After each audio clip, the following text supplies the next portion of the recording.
Hello மக்களே! சற்று முன் வெளியான தகவல், அதாவது தேர்தலுக்கு பிறகு கருத்து கணிப்பானது இப்போ வெளியாகியிருக்கிறது சரிங்களா? அநேக இடங்களில் அதிமுக வெற்றி பெறுவதற்கான வாய்ப்பு அமோகமாக இருக்கிறதுன்னு சொல்லி ஒரு சூப்பரான ஒரு அப்டேட் ஆனது இப்போ வெளியாகியிருக்கிறது சரி. எடப்பாடி ஆதரவாளர்கள்லாம் பார்த்தீங்கன்னா கொண்டாடி கொண்டு வருவதாக தகவலானது கசிந்து கொண்டு வருகிறது. எந்தெந்த தொகுதியை பார்த்தீங்கன்னா எடப்பாடி பழனிசாமி சரிங்களா, அதாவது அதிமுக கைப்பற்ற போகிறது என்பதை நம்ம இந்த வீடியோவில் முழுமையாக நம்ம பார்க்க இருக்கிறோம். மிக துல்லியமாக பார்த்தீங்கன்னா இந்த ஒரு கருத்து கணிப்பு தேர்தலுக்கு பின் பார்த்தீங்கன்னா வெளியாகியிருக்கிறது சரிங்களா.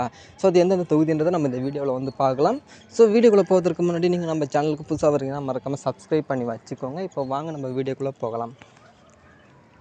அதாவது கடந்த 19ஆம் தேதி அன்று பார்த்தீங்கன்னா இந்த தேர்தல் சரிங்களா, வாக்குப்பதிவு பார்த்தீங்கன்னா தொடங்கியிருந்தது. ஸோ அது பார்த்தீங்கன்னா ஒரு நல்லபடியாக கிட்டத்தட்ட 69% பார்த்தீங்கன்னா வாக்களிச்சிருக்காங்க. கடந்த அந்த 2019 விட இந்த தடவை 3% பார்த்தீங்கன்னா வாக்கு சதவீதம் ரொம்பவே குறைஞ்சிருக்கு. மெயினாக சென்னையில் எடுத்துக்கிட்டோம்னா சென்னை சைடு தான் பார்த்தீங்கன்னா இந்த மத்திய சென்னை, வட சென்னையில் தான் ரொம்ப பார்த்தீங்கன்னா ஓட்டு குறைஞ்சிருக்கு சரிங்களா. வாக்கு சதவீதம் குறைஞ்சிருக்கிறது. பாதிக்கு பாதி தான் பார்த்தீங்கன்னா மக்கள் வாக்களிச்சிருக்காங்க சரிங்களா.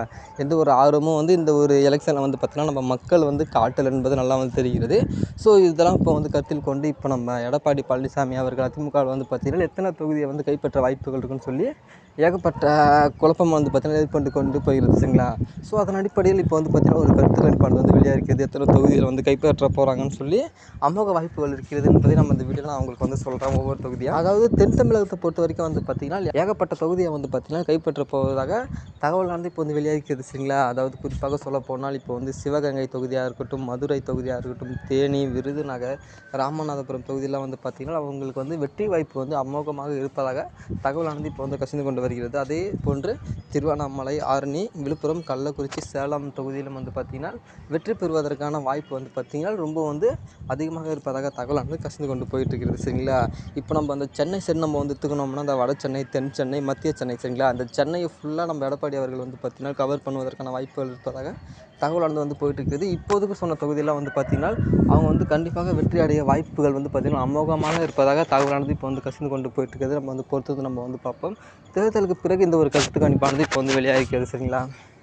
ஸோ மற்ற தொகுதியெல்லாம் பார்த்தீங்கன்னா அந்த இழுபறின்னு சொல்லுவாங்க பார்த்தீங்களா, போட்டி ரொம்ப கடுமையாக இருக்கும். மற்ற தொகுதியில் பார்த்தீங்கன்னா ஒரு 7-8 தொகுதியில் போட்டி ரொம்ப கடுமையாக இருக்கும். இவங்களா அவங்களான்னு சொல்லிட்டு ரொம்ப போட்டி இருக்கும் அப்படிலாம் சொல்லி தகவலானது கசிந்து கொண்டு போயிருக்கிறது. நம்ம திமுகவை பொறுத்த வரைக்கும் பார்த்தீங்கன்னா 20 தொகுதிக்கு மேலே பார்த்தீங்கன்னா கைப்பற்ற போவதாகவும் வாய்ப்புகள் இருக்குது. நம்ம ரொம்ப பார்த்தீங்கன்னா இந்த ஒரு எலெக்ஷன் ரிசல்ட் ஆனது ரொம்ப ஒரு ஆர்வத்தை ஏற்படுத்தும் என்பது போல் பார்த்தீங்கன்னா தகவலாம் இப்போ வெளியாகி கொண்டு வருகிறது சரிங்களா. பொறுத்து நம்ம பார்ப்போம். மேலும் இது போன்ற அரசியல் நடக்கும் நிகழ்வுகளை உடனுக்குடன் பெற்றுக்கொள்ள நம்ம சேனலை சப்ஸ்கிரைப் பண்ணி வச்சுக்கோங்க. இந்த வீடியோ உங்கள் நண்பர்களுக்கு ஷேர் பண்ணுங்கள். நன்றி, வணக்கம்.